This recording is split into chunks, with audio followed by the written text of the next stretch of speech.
اس لیے میں آپ سب بچوں سے کہوں گا درود پاک پڑھا کرو، محفلوں میں پڑھا کرو، محفلوں کے بغیر بھی پڑھا کرو۔ اور میرے بزرگ پتر ایک بڑی سونی بات ارشاد فرماتے تھے، اب فرمایا کرتے تھے بھائی بیلیا کم از کم روز ایک چٹھی سے مدینہ پاک بھیجیا کر۔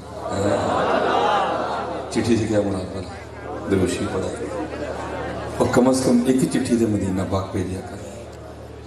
تو جس سنگی کو آپ نے کہا نا، وہ سنگی آگے سے عرض کرتا ہے حضرت کی کیا ہوگا چٹھی بھیجنے سے؟ آپ نے فرمایا کسی کا تو جواب آئے گا ہی نا۔ کبھی تو صاحب پوچھیں گے، کبھی تو صاحب پوچھیں گے کون کھڑا دربار ہمارا۔ یہ دیکھو ہاں کون ہے جڑا روز ہی سانوں مانگیوں یاد کرتا ہے، تو جو ان کو یاد ہی نہ کرے تو پھر اسی کی کریے ہوگی۔ اور اگر کوئی یاد ہی نہ کرے تو پھر ہم کیا کریں؟ اس لیے ذرا دشمن احمد پہ شدت کیجیے، ملحدوں کی کیا مربت کیجیے، ذکر ان کا چھیڑیے ہر بات میں، چھیڑنا شیطان کا عادت کیجیے، مثل فارض زلزلے ہوں نجد میں، ذکر آیات ولادت کیجیے، غیظ میں جل جائیں بے دینوں کے دل، یا رسول اللہ کی کثرت کیجیے، جو نہ بھولا ہم غریبوں کو رضا، ذکر اس کا اپنی عادت کیجیے۔ درود پاک پڑھا کرو۔ پتہ ہمارے جو اکابرین تھے وہ کہا کرتے تھے ہاتھ کار وال دل یار وال، لیکن میں کہتا ہوں اس کو فی زمانہ تھوڑا سا بدل دو، کیا ہاتھ کار وال زبان یار وال، تھوڑا تھوڑا بدل، کچھ نہ کچھ کرتے رہا کرو۔ بس اتنا کریو کہ کر کے دیکھو کالے نہ بہ جائے۔ عشق لہر کت دی رو ہر دم، عشق لہر کت دی رو ہر دم، اور کیڑی تند منظور ہوئے کالے نہ بہ جائے۔ کبھی تو صاحب پوچھیں گے۔ اچھا آپ تو سارے ان کی امت بیٹھے، تو پتہ کون بیٹھے؟ جب آپ کسی کے خوابوں خیالوں میں نہیں تھے وہ تب بھی آپ کے لیے آنسو بہایا کرتے تھے۔ حضرت سیدنا قسم رضی اللہ تعالیٰ فرماتے ہیں وہ آخری شخص جو حضور نبی علیہ السلام کے مزار مبارک سے باہر آئے، حضرت مولا مرتضیٰ، مولا مشکل کشا، شیر خدا، حیدر کرار آپ بھی تشریف لے گئے، حضرت فضل بن عباس بھی تشریف لے گئے۔ کہتے سب سے آخر پہ میں، تو کہتے جب میں باہر نکلنے لگا تو دل میں خیال آیا قسم ایک بار پھر واپس جا اور ایک بار پھر اس روئے مبارک کی زیارت کر لے۔ قربان جاؤں جی اس روئے مبارک پہ، قربان جاؤں جی اس روئے مبارک پہ۔ حضرت ام المومنین سیدہ اما عائشہ رضی اللہ تعالیٰ آپ پتہ کیا فرماتی ہیں؟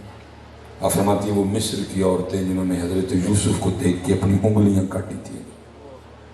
وقال نسوة في المدينة امرأة العزيز تراود فتاها عن نفسها قد شغفها حبا انا لنراها في ضلال مبين۔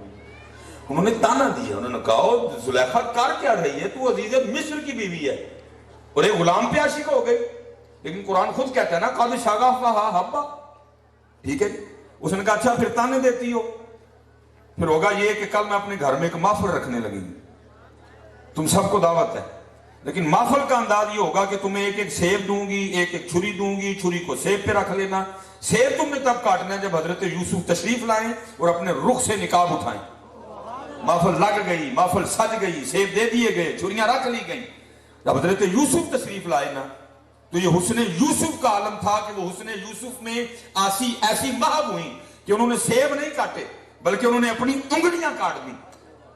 اور قرآن کہتا کیا ہے وَقَطَّعْنَ أَيْدِيَهُنَّ، اور کاٹ کے، بھائی کاٹ ہمیں بھی لگتے ہیں، جب ہمیں کاٹ لگتا ہے تو ہم کیا کرتے ہیں؟ ہم تو چلاتے ہیں، ہم تو چھوڑ ڈالتے ہیں، ہم تو چیخو پکار کرتے ہیں، لیکن قرآن کہتا ہے انگلیاں کٹ گئی۔ وَقَطَّعْنَ أَيْدِيَهُنَّ، لیکن کاٹ کے وہ یہ نہیں کہتی کہ انگلیاں کٹ گئی، بلکہ کاٹ کے کہتی کیا ہے وَقُلْنَا حَاشَ لِلَّهِ مَا هَذَا بَشَرًا إِنْ هَذَا إِلَّا مَلَكٌ كَرِيمٌ، یہ تو کوئی انسان ہے ہی نہیں، یہ تو کوئی رب کا عزت والا فرشتہ ہے۔ وہ حضرت اما عائشہ کہتی ہیں، آپ فرماتی ہیں وہ عورتیں جنہوں نے حضرت یوسف کو دیکھ کے انگلیاں کاٹی، اگر میرا محبوب دیکھ لیتی تو دل کاٹ لیتی ہیں۔ ایمی تو نہیں پھر کسی نے کہا تھا اے زلیخا ان کو نسبت اپنے یوسف سے نہ دے. حضرت جی اسی تو رہ گئے نا تھے چٹے رنگ تھے. میں نے پہلے کہا میں خوش آمد نہیں کرنے آیا, اسی رہ گئے جاتے. اے زلیخا ان کو نسبت اپنے یوسف سے نہ دے, ان پہ سر کرتے ہیں دائم اور ان پہ انگلیاں, وہ دیکھ کے کبھی بھی تو انگلیاں یا بغیر دیکھے علم الدین نے سر پیش کر دیا. وہاں دیکھ کے کٹی بھی تو انگلیاں یا بغیر دیکھے ممتاز قادری نے سر پیش کر دیا. وہاں دیکھ کے کٹی بھی تو انگلیاں یا بغیر دیکھے یا مرچی میں نے سر پیش کر دیا ہے. اے زلیخا ان کو نسبت اپنے یوسف سے نہ دے, ان پہ سر کرتے ہیں دائم ان پہ انگلیاں. حضرت عبداللہ بن سلام جو علماء یہود میں سے ہیں, آپ فرماتے جب حضور مدینہ تشریف لائے میں آپ کی زیارت کو گیا, کہتے جیسے پہلی نظر آپ کے چہرے پر دہا پہ پڑی, کہتے میں دیکھتے کیا اٹھا وہ اتنا سونا چہرہ کسی سچے کا ہی ہو سکتا ہے. دیکھنے والے کہا کرتے ہیں اللہ اللہ, دیکھنے والے کہا کرتے ہیں اللہ اللہ, یاد آتا ہے خدا دیکھ کے صورت تیری ہے. اور میں کہتا ہوں حضرت جی محفلیں تو اب بھی ہوتی ہیں لیکن نہ وہ ذوق ہے نہ وہ شوق ہے. ان تو پنگڑے پہ رہے ہیں رم جھم رم جھم رم جھم رم جھم رم جھم رم جھم رم جھم, یہ محفل نعت ہو رہی ہے.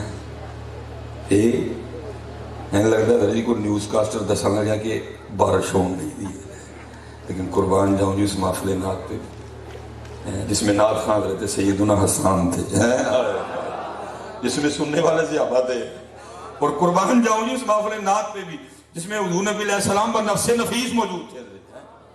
کیا انداز ہوگا. اور حضور نبی علیہ السلام کو دیکھ کے کہہ رہے ہیں وَأَحْسَنُ مِنْكَ لَمْ تَرَ قَطُّ عَيْنِي, محبوب آپ جیا سونا میری آنکھ نے ویکھے ہی نہیں. وَأَحْسَنُ مِنْكَ لَمْ تَرَ قَطُّ عَيْنِي, محبوب آپ جیا سونا میری آنکھ نے ویکھے ہی نہیں. جب حضرت حسان نے یہ پڑھا ہوگا تو صحابہ کی کیا کیفیت ہوئی ہوگی. وَأَجْمَلُ مِنْكَ لَمْ تَلِدِ النِّسَاءُ, اور محبوب ویکھدا تو کسے ماں نے اڈا سونا جمے ہی نہیں ہے. اسی لیے تو آدم چشتی نے کہا تھا جے تو میرا محبوب نہیں دیکھا, لیکن حضرت جی اسی رہ گئے تھے, اسی رہ گئے ایتھے ہی رہ گئے. وہ اقبال نے بڑا کمال لکھا تھا, کاش یہ ہمارے اندر رچ بس جائے. اسپیشل جی میں جتنے نوجوان بیٹھے ہیں میں آپ سب سے مخاطب ہوں, ایتھے نہیں رہنا پتا, ایتھے میں جانا نظر آندے پیر نظر آندے نے کی ہو یہ دل کچھ بہانا فرزانہ لئی نہیں, یہ دل ہونا واسطے یہ پتھر ہونا واسطے تو کتے کتے دیکھ لے ہیں, یہ ان کے لیے سر ہے وہ سر جو دل ہے وہ دل جو تیری یاد سے معمور رہا, سر ہے وہ سر جو تیرے قدموں پہ قربان گیا.